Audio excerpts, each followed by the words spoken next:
So sa 4 na championship na meron ang Golden State Warriors, ang 3 nga dito ay naging malaking parte si Kevon Looney, na kung saan natulungan nga niya ang Dubs sa NBA Finals noong 2017, 2018 at 2022 NBA season.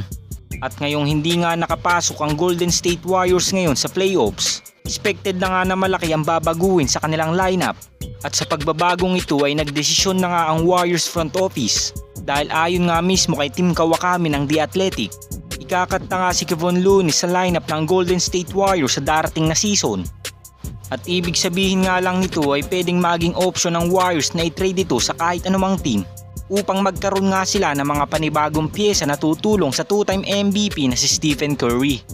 Well, ngayong malinaw na sa lahat na mawawala na si Kevon Looney sa team ng Golden State Warriors next season, asahan na nga ng mga Warriors fans na posibleng kumuha ng panibagong center ang Warriors at ito nga ang kapanapanabik sa aksyon ng Dubs dahil pwede nga silang sumungkit ng mga dominanteng big man sa free agency. At ayon pa sa mga insider ay pwede nga nilang ibalik ang mga free agent na dati nilang mga sentro.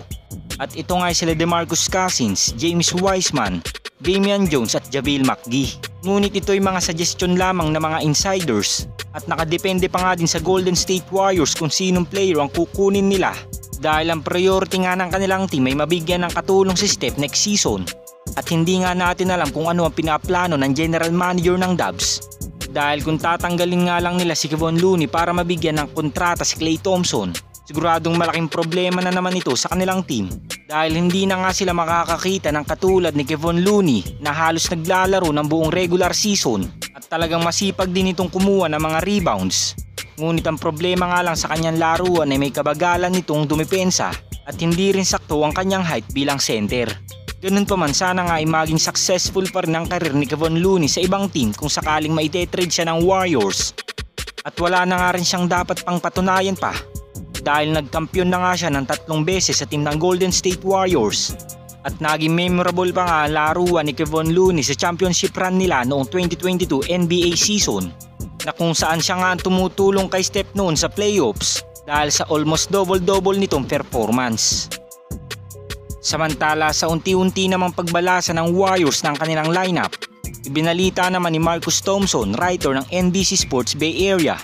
na hindi nga daw niya alam kung makakabuti pa kay Klay Thompson na bumalik sa team ng Golden State Warriors next season. Dahil sa naging disappointing season nga ng Dub Nation this season, halos laging si Klay na nga lang ang sinisisi sa mga pagkatalo ng Warriors. At kahit magkakaroon nga ito ng magandang performance sa kanilang regular season game, halos hindi nga lang ito pansin ng mga media at ng mga fans dahil lagi nga nakatunang lahat sa pagkakamali ni Klay sa bawat game. At sa naging report nga ni Marcus Thompson, ibig sabihin lang din nito ay mukhang lumalabo na si Klay sa Warriors dahil sa ngayon nga sa status ni Klay, mas importante nga sa kanya ngayon ang malaking kontrata dahil kung mag-struggle man siya sa bawat season, secured naman na ang kanyang sarili na malaki ang makukuha niyang kontrata sa mapipili niyang team.